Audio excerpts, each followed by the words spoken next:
தேர்தலுக்கு பிந்தைய கருத்து கணிப்பு முடிவுகள் வெளியாகியுள்ள நிலையில் அதில் கூறப்பட்டுள்ளது என்ன என்றும் தமிழ்நாட்டின் ஆட்சி யாருக்கு என்பது குறித்தும் விவரிக்கிறது இந்த செய்தி தொகுப்பு.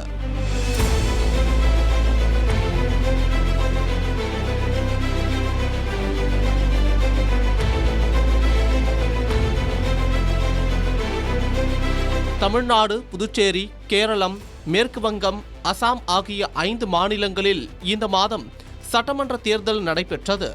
இதில் மேற்கு வங்கத்தில் 2 கட்டமாக தேர்தல் நடைபெற்ற நிலையில் 2ஆம் கட்ட தேர்தல் முடிவடைந்தது.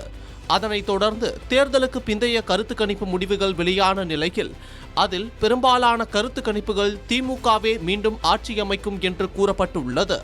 மேலும் நியூஸ் 18, JVC போல் ஆகிய நிறுவனங்கள் வெளியிட்ட கருத்து கணிப்பில் அதிமுக ஆட்சியை பிடிக்கும் என்றும் கூறப்பட்டுள்ளது. அதே நேரம் ஆக்சிஸ் மை இந்தியா நிறுவனம் மட்டும் தாவேகா 120 இடங்கள் வரை பெற்று ஆட்சியை பிடிக்க வாய்ப்புள்ளதாக கூறியுள்ளது.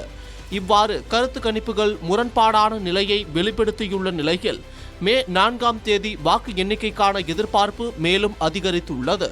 அதே நேரம் எந்த கருத்து கணிப்புமே ஒரு கூட்டணிக்கு பெரும்பான்மையை கொடுக்காத நிலையில் தமிழ்நாட்டில் தொங்கு சட்டமன்றம் அமையுமா என்ற கேள்வியை எழுப்பியுள்ளது.